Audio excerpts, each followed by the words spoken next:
Biadab, terlalu. Tenang saudara-saudara, tenang. Siapa yang mengganggu jalannya persidangan akan saya usir keluar ruangan. Saudara saksi mata.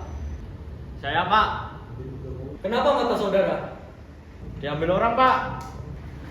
Diambil. Saya, Pak. Maksudnya dioperasi? Bukan, Pak. Diambil pakai sendok. Hah? Pakai sendok? Kenapa?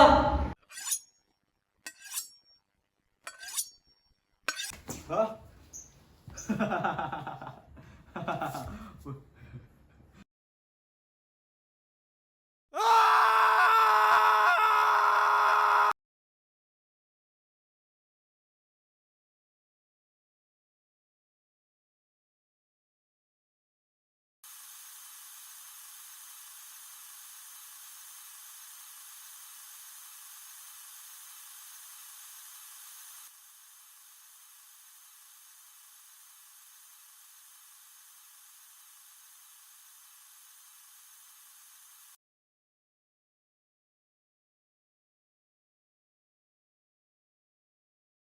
Saya tidak tahu kenapa, Pak, tapi katanya mau dibikin tengkleng.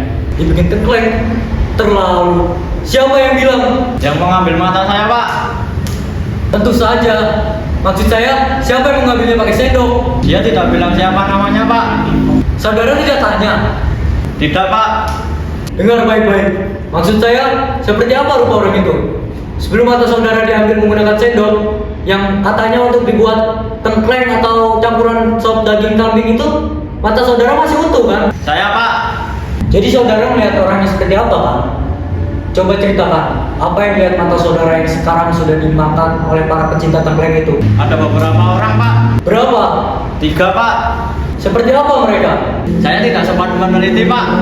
Habis mata saya keburu diambil sih. Masih ingat pakaiannya barangkali? Yang jelas mereka berseragam, Pak. Seragam? Tentara maksudnya? Bukan, Pak. Polisi? Bukan juga, Pak. Hansip barangkali? Itu loh, Pak, yang hitam-hitam seperti di film. Mukanya ditutupi? Ya, Pak, cuma kelihatan matanya. Ah, saya tahu. Ninja kan? Nah, itu ninja. Mereka itulah yang mau ambil mata saya dengan sendok. Saudara saksi mata. Saya, Pak. Ngomong-ngomong, kenapa saudara diam saja ketika mata saudara diambil menggunakan sendok? Mereka bertiga, Pak. Saudara kan bisa teriak-teriak atau melempar barang apa saja yang dekat saudara. Atau ngapain kek supaya tetangga mendengar dan menolong saudara? Saya, Pak. Rumah saudara kan di gang kumuh. Orang berbisik di sebelah rumah saja kedengaran. Kenapa saudara diam saja? Habis terjadinya di dalam mimpi sih, Pak.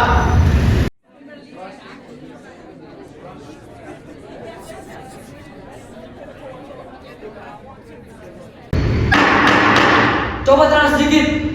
Ini ruang pengadilan, bukan stimulan. Saudara saksi mata tadi mengatakan terjadi di dalam mimpi. Apakah maksud saudara kejadiannya begitu cepat seperti di dalam mimpi?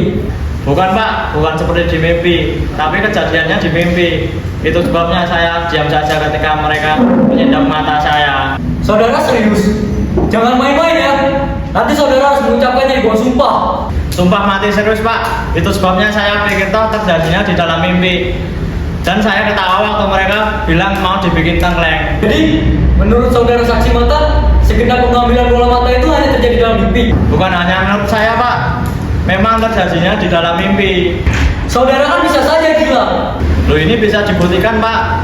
Banyak saksi mata yang tahu kalau sepanjang malam saya cuma tidur. Dan selama tidur, tidak ada orang yang mengganggu saya, Pak. Jadi terjadinya pasti di dalam mimpi ya? Saya, Pak. Tapi waktu terbangun mata saudara sudah tidak ada. Betul, Pak. Itu yang saya bingung.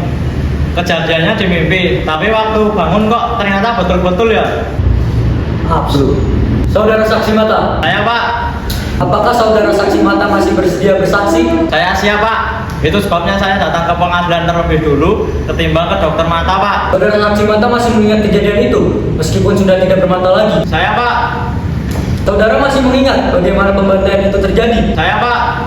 Saudara masih ingat bagaimana darah mengalir, orang mengerang, dan mereka yang masih ditusuk sampai mati. Saya, Pak.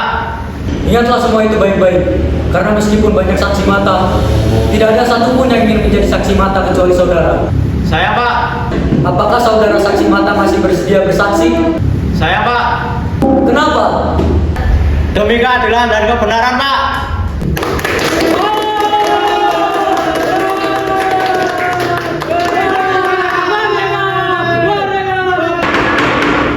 Hus, jangan kampanye di sini. Sidang hari ini ditunda. Dimulai lagi besok untuk mendengar kesaksian dari saudara saksi mata yang sudah tidak bermata lagi.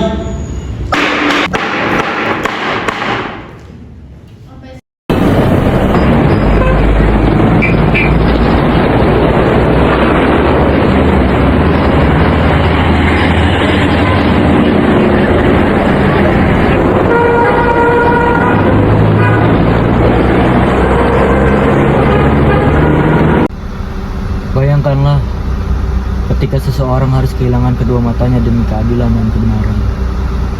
Tidakkah aku sebagai hamba hukum mestinya berkorban lebih besar lagi?